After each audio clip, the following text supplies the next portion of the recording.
Boa noite, pessoal, tudo bem? Para quem não me conhece, meu nome é Marco Aurélio. Os meus amigos e alguns parentes me chamam de Mal, embora eu seja do bem, mas é devido às letras do meu nome, as iniciais.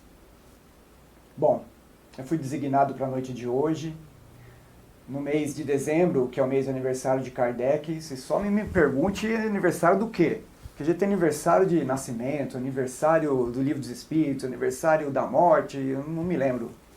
Não é prioridade para mim. Mas eu sei que é mês de aniversário. Bom, eu queria comentar uma coisa com vocês que me incomoda muito, sempre me incomodou muito. A primeira delas é a manipulação que foi feita na Bíblia, dizendo que a mãe de Jesus era virgem. E a gente pensa que isso é só do cristianismo e não é. Na verdade, a mãe do Maomé, que é da religião islâmica, também diz lá no Alcorão ou algum outro livro que eu desconheço, que ela também era virgem.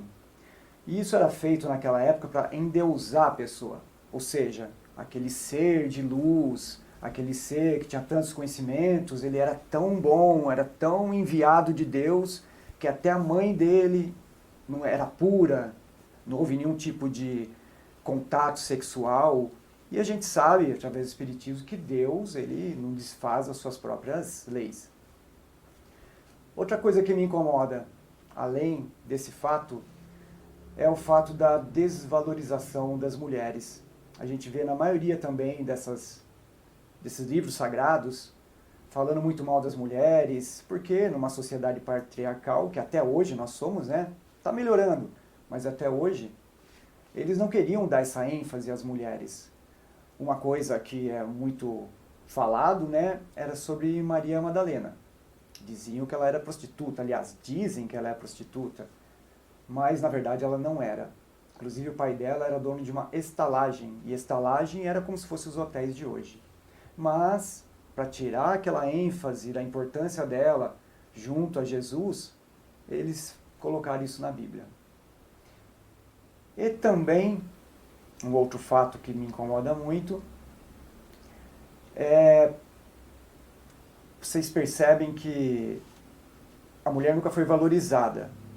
E é por isso que o tema de hoje nós vamos falar de uma mulher. Amélie Gabrielle Boudet, a esposa de Kardec. Existe um livro muito legal, na verdade eu não li, eu só vi spoilers, digamos assim. Só vi uns comentários, um resumo, que se chama Madame Kardec.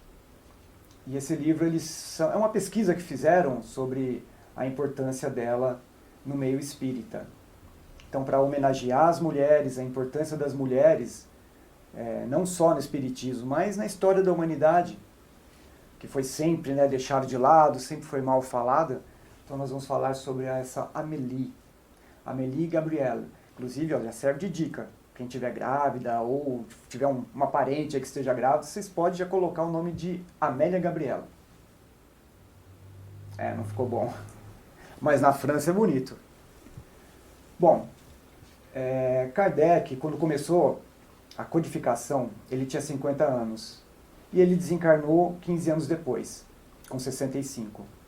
Então a trajetória dele no Espiritismo foi de 15 anos ali, né, fazendo a codificação e atuando em outras frentes também, frentes de estudo, viagens que ele fazia, o livro espírita e tantas outras coisas. A sociedade de estudos. E a Amélie, além desses 15 anos, ela foi muito mais além. A Amélie, ela tinha 59 anos quando começou a desenvolver essa codificação, ou seja, ela era 9 anos mais velha do que Kardec. E quando Kardec desencarnou, se eu não me engano, em 1969, ela tinha 74 anos. Só que ela veio a desencarnar com 87. Ou seja, somando todo esse tempo, foram 28 anos de trajetória no Espiritismo. A maioria de nós sabemos que aquele livro que fala sobre as memórias póstumas foi a Amélie quem fez essa compilação. Ela pegou trechos de uma parte, de um livro que ele estava fazendo, trechos de outra coisa, cartas e tudo mais, compilou tudo isso, aliás, cartas não, trechos que ele ia colocar na revista espírita, compilou tudo isso e editou esse livro que nós seria como se fosse o sexto livro da doutrina. Não é bem falando da doutrina, mas enfim, é o sexto livro que nós conhecemos aí como os principais. Na época de Kardec, ele fazia parte da Sociedade Espírita, né? Ele tinha também a Revista Espírita e tinha a livraria, que nós não comentamos muito, mas ele também fazia parte do comando ali da livraria que editava os livros. Quando ele desencarnou, a Amélie ela passou a gerenciar essas três entidades. E não apenas essas, porque depois disso foi criado, no mesmo ano que Kardec desencarnou, que foi 69, foi criada a Sociedade Anônima. O nome era Sociedade Anônima e mais algumas coisas que eu não me lembro agora. Foi criado também um caixa. O que seria esse caixa? Seria uma entidade ou uma instituição para pegar todas as doações e tudo que era arrecadado para poder gerenciar isso. Além disso, dessas três coisas que Kardec já fazia parte, e essas duas que foram criadas depois, Sociedade Anônima, que depois mudou de nome também. Então havia a Sociedade Anônima e esse Caixa Geral, que tinha a ver com os dinheiros, né, que eles arrecadavam. Além disso, ela ainda era gestora de 10 empreendimentos imobiliários. Que o pai dela, ele era tabelião, e depois que ele desencarnou, ela acabou herdando esses imóveis e gerenciava todos eles. Então, se a gente for pensar bem, a capacidade intelectual, a capacidade de gestora da Amélie era incrível. Além dela ter ajudado Kardec na codificação, a gente vê inclusive no filme que ela ajudava a responder as cartas, mas não foi só isso, ela também ajudava na parte literária. Ela tinha 3 livros editados, e esses livros inclusive foram utilizados pelo governo da França nas escolas. A gente sabe que alguns livros de Kardec, alguns livros não, mas a gente sabe que Kardec ele ajudou na reforma das escolas, do que era ensinado nas escolas na época dele. E a Amélie também contribuiu depois, com essas 3 obras, a gente tem relatos falando sobre isso. Então a capacidade intelectual dela era muito grande. E a gente vê a importância, se a gente pensar bem, né, foram 15 anos de trajetória de Kardec e 28 anos de trajetória da Amélie. Isso é uma coisa incrível. Houve até uma vez em que, segundo relatos, ela fez a doação de 25 mil francos. E 25 mil francos na época era uma fortuna.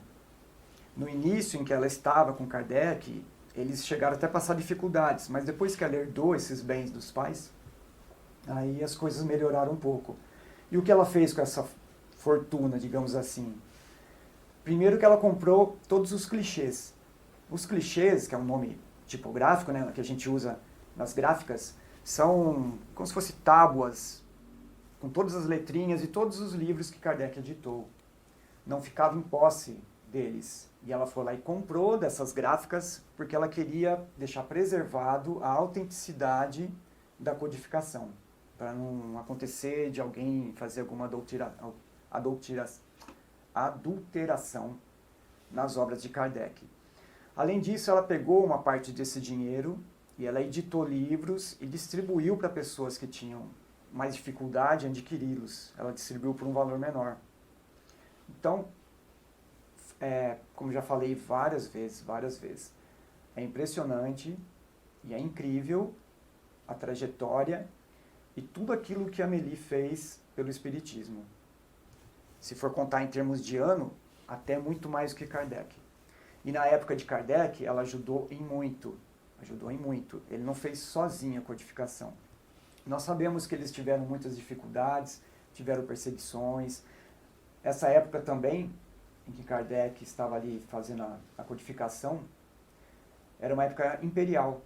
Napoleão III, ele era imperador dali, então eles eram uma república e de repente se tornaram um império. Eles tiveram essa dificuldade, houve a perseguição também dos religiosos. Kardec foi até preso, segundo, eu não li esse relato, mas segundo o que a gente assiste no vídeo, né, a gente assiste no filme. Então a Amélie, com toda a calma, nesse período de dificuldade, ela ajudava, dava suporte a Kardec, deixando mais calmo, deixando com um pouco mais de... renovando a sua fé na doutrina. E depois do desencarne dele, aí ela trabalhou ainda mais. Teve muito mais empenho.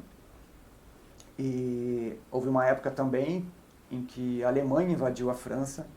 Então também foi uma época de dificuldade lá. A gente vê que, conforme a gente sempre ouve falar, nem Jesus, né, se salvou das dificuldades e de todos os problemas. A gente vê que Chico Xavier também sofreu. E muitas vezes a gente reclama dos nossos sofrimentos e acha que está tudo muito difícil e a gente se esquece de tudo isso. Se esquece de diversas pessoas da doutrina espírita ou do cristianismo, ou mesmo de outras religiões, que não foram fáceis para nenhum deles. Mesmo porque todos esses avatares, eles vêm em situações de desespero, situações problemáticas, situações em que o mundo está, digamos assim, perdido, né? E vem para tentar ser ali uma luz. Mas se um mundo está meio perdido, se há tanta dificuldade, se há tantos problemas, é lógico que eles não vão passar incólumes, né? Eles vão sofrer com esses problemas também. Mas é muito legal a gente ver a garra, a fibra de todas essas pessoas e todos esses seres. Não vou dizer que são extremamente iluminados, mas é lógico que já tem uma luz muito maior que a nossa. Não estou falando de Jesus, estou falando dos demais, lógico. E a gente vê o quanto eles se empenharam e eles sofriam como nós, né? Kardec, provavelmente, ele deve ter feito já essa programação, quando ele encarnou, essa programação de fazer, ou de editar, ou de criar essa codificação. A gente sabe que muitas vezes acontece essa programação antes do encarne, mas também há casos em que durante a nossa encarnação, às vezes em desdobramento, em conversas com os nossos mentores ou com pessoas mais evoluídas, a gente se propõe a fazer alguma coisa de bom para a humanidade. A gente não sabe qual foi o caso dele, nem o caso da Amélie. Mas a gente sabe que todos eles passaram dificuldades. E enquanto eles estão passando essa dificuldade, eles não têm essa percepção. Principalmente antes, quando ainda não existia o Espiritismo. Essa percepção de que talvez eles fossem pessoas que já haviam se programado para fazer isso. Então eles sentiam dores físicas, sentiam frio, ficavam doente, tinham problemas de perseguição. Tinha também, não estou dizendo que Kardec e Amélie tinha, mas muitos deles um pouco de raiva, às vezes, um pouco de incompreensão, um pouco de orgulho, um pouco de vaidade.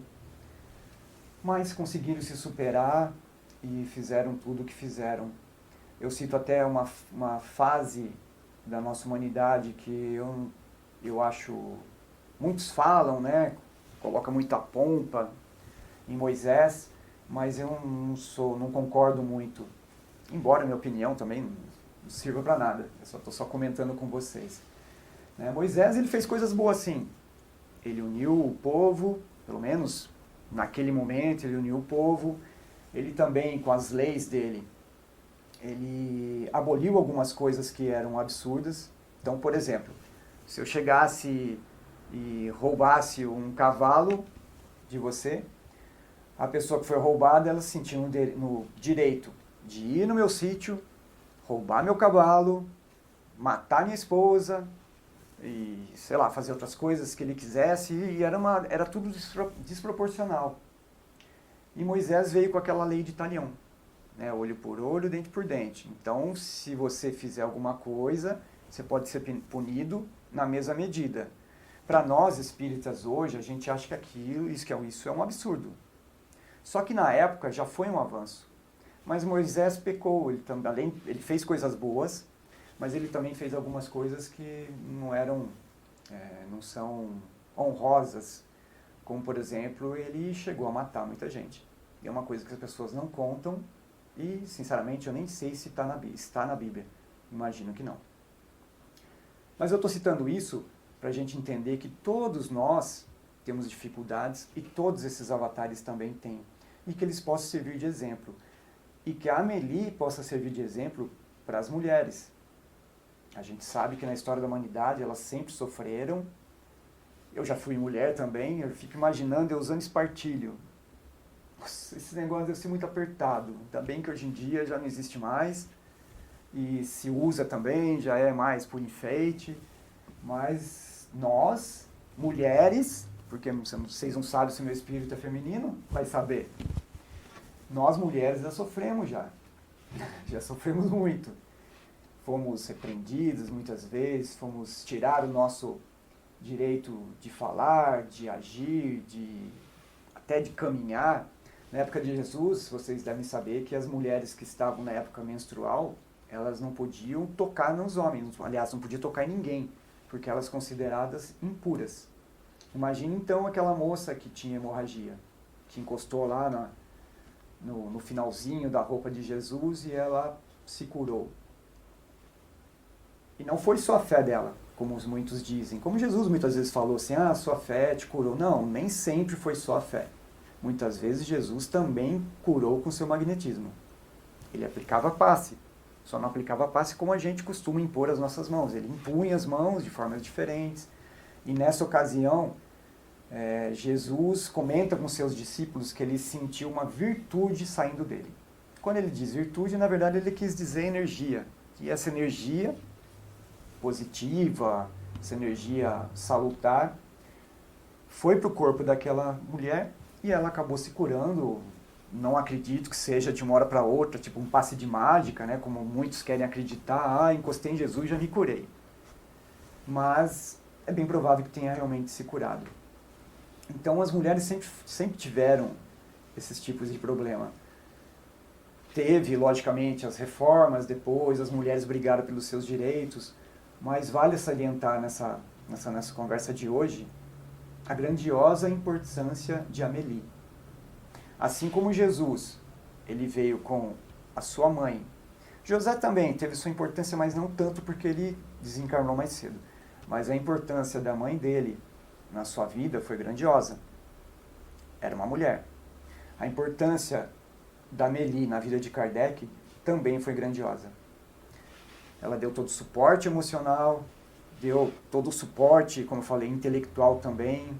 Ela era professora, Kardec era professora, ela também era professora inclusive de piano, conforme a gente pode ver no vídeo, né, no nosso filme aí brasileiro, falando sobre Kardec. Enfim, é uma pena que nós espíritas, a gente não falemos muito sobre ela. Ela teve uma importância grandiosa. Poderia até dizer que talvez até um pouco mais que Kardec. Não só no trabalho, durante aqueles 15 anos da codificação. Foi um pouquinho menos, a codificação saiu um pouco menos, mas Kardec continuou, logicamente, trabalhando, revista espírita e tudo mais. Mas, além disso, ela ainda ficou trabalhando por mais quase 15 anos, quase o dobro de Kardec. É uma pessoa de extremamente merecedora do nosso apreço, merecedora da divulgação do seu trabalho, não por motivos, porque é mulher, não importa, poderia ser uma criança. Eu acho até que todos os médiuns que ajudaram o Kardec deveria também ter tido um pouco mais de holofote. Não por vaidade própria, mas deveria ter sido mencionado em forma de agradecimento, em forma de gratidão. A gente vê no filme de Kardec que uma delas até não gostou, né, que não tinha o nome dela no livro de Kardec. Houve, lógico, né, um pouquinho de vaidade na época, aparentemente houve um pouquinho de vaidade por parte dela, mas talvez também tenha faltado um bom senso de ter colocado realmente o nome, nem que seja no final dos livros, o nome dos médiuns que ajudaram em forma de gratidão. É lógico que a gratidão maior é a gratidão de Deus para conosco, né? Toda a caridade que a gente faz, a gente está fazendo um depósito lá em cima, né? No céu. O céu não existe, mas a gente costuma falar assim, né? Bom, pessoal, essa conversa de hoje vai ser um pouco mais sucinta do que as demais. Eu costumo falar pra caramba, mas eu queria finalizar então com essa visão da importância da Amélie, mas principalmente da importância da igualdade de gêneros. Ou seja, a Amélie era simplesmente um espírito que veio com a sua missão. Ela nasceu num corpo feminino, mas isso não importa.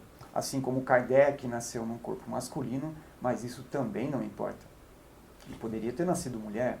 Talvez, para a função da época, os mentores tivessem até colocado aquele espírito num corpo masculino por ser uma, como eu falei, uma época patriarcal, né, em que os homens tinham mais direitos, tinham mais ouvidos do que as mulheres. Mas para nós, hoje em dia, a gente sabe que a importância é do espírito. Não importa se é masculino ou feminino, ou essa gama de gêneros ou de nomenclatura que as pessoas usam hoje em dia. Não importa qual seja, espírito é espírito. E é isso que a gente deve sempre colocar na frente.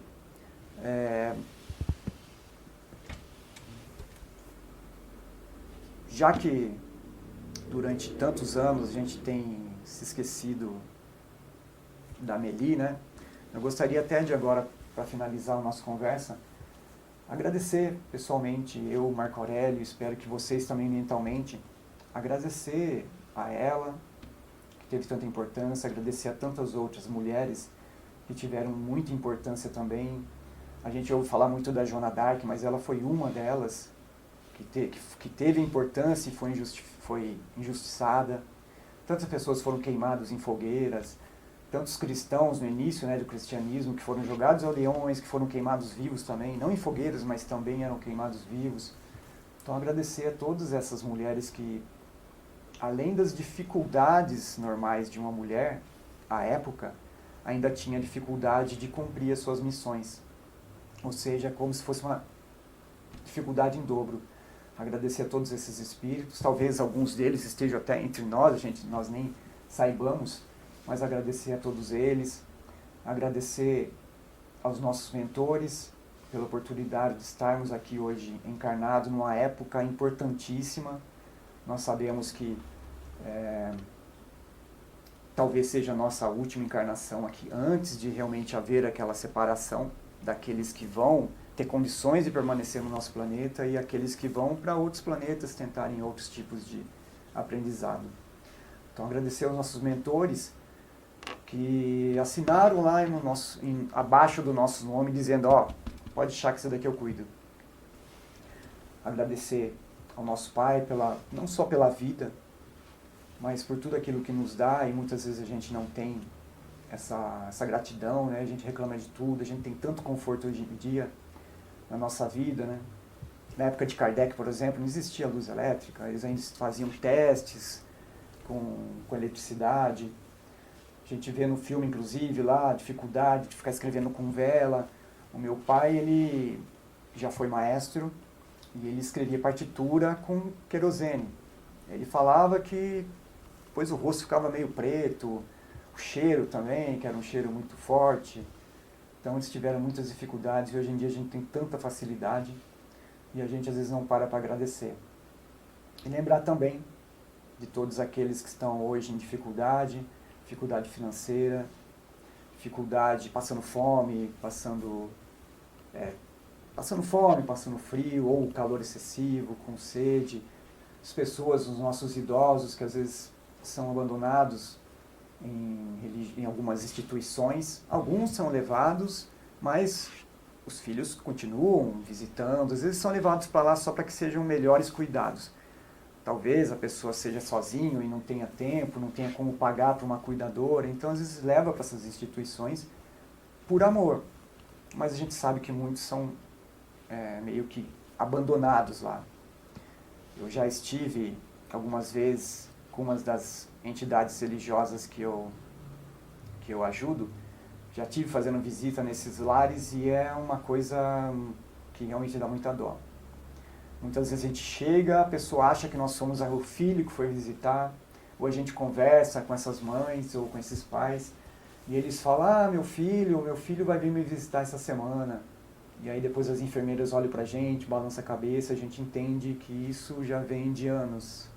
E eles vivem nessa frequência de sempre estar mantendo a esperança de que o filho algum dia virá visitá-los. A gente vê também muitas crianças que são abandonadas nessas instituições. Às vezes, lógico, os pais falecem e elas estão lá. Não deixa de ser um aprendizado, mas a gente tem que se compadecer, a gente tem que enviar energias positivas. E vamos orar também por todos aqueles que estão nos hospitais, que estão com algum tipo de problema, às vezes estão até em situações terminais, que eles possam ter uma passagem tranquila para o mundo espiritual. A gente pede que os mentores e todos aqueles que estejam à sua volta, eles possam protegê-los e quem sabe até, né, fazer com que essa passagem seja menos fisicamente dolorida possível, porque a gente sabe que a dor é uma coisa ajuda a gente a, sei lá, despertar. Às vezes eu nem sei no que ajuda. Às vezes eu tô com dor, ultimamente eu ando tendo muita dor de cabeça, eu nem sei porquê, eu ando fazendo tudo direitinho, eu ando me hidratando, e aí às vezes eu fico pensando, mas por que eu tô com dor de cabeça? O que eu tenho que aprender, o que eu tenho que fazer? E por mais conhecimento que eu tenha, ou que eu procure, às vezes a gente fica perdido. E às vezes a gente está no hospital, está com uma dor física e a gente às vezes não sabe o porquê. Nesse caso, a gente tem que ter aquela fé que Kardec falou, né? A fé inabalável, e acreditar que aquilo, por algum motivo, vai nos trazer algum tipo de evolução. Bom, pessoal, é isso. Espero que vocês tenham gostado aí do assunto. O tema não foi escolhido por mim, foi escolhido pela Casa da Prece, né? Mas eu gostei. Sinceramente, a hora que eu vi o tema, eu pensei, nossa, e agora? Porque eu nunca havia pesquisado. Como vocês sabem, né, a gente muitas vezes não sabe nem o nome da esposa de Kardec. E eu achei que foi um desafio legal. E fico feliz por ter aprendido essas coisas, assim como vocês, né? Eu estou passando para vocês aquilo que eu aprendi também esses dias aí recentemente. E é uma coisa que é muito legal. A gente pensa que às vezes é um ensinamento bobo, é só uma curiosidade. Não. A gente vê um empenho e a dedicação de uma mulher na doutrina espírita, que geralmente a gente só fala dos homens, né? Bezerra de Menezes, Chico Xavier, Divaldo, Kardec, e esquecem que tem as mulheres, e que muitas das médiums eram mulheres, e que hoje as casas espíritas, se vocês forem ver, conta a quantidade de trabalhador, vê se tem mais homem ou mais mulher. Mais mulher, muito mais mulher. As mulheres são muito mais sensíveis, muito mais religiosas, são, sei lá, procuram muito mais o contato com Deus. Então, vamos dar valor para as mulheres. Não se esqueça, você homem que está aí, você também já foi mulher. E se não foi, cuidado, hein? Cuidado, melhor dar valor, porque senão na próxima... É isso aí, pessoal. Fiquem todos com Deus. E antes de dormir, não se esqueçam de pedir aí o conforto, a ajuda dos seus anjos da guarda, para vocês terem uma noite tranquila, uma noite refazedora do nosso corpo físico, que vocês possam ir para o mundo espiritual, lá para um curso, ou ir para um lugar bonito, ou quem sabe até ajudar o anjo da guarda de vocês em algum trabalho espiritual. Vamos nos cuidar, vamos pedir, porque quem não arrisca, não petisca, como dizem. Então a gente tem que pedir. Aí tem aqueles monte de frases de Jesus, bata a porta, não sei o que eu não vou aqui falar porque não faz parte do nosso assunto, e porque senão eu vou ficar falando mais meia hora e vocês já sabem disso. Tchau, pessoal, fiquem com Deus e até a próxima.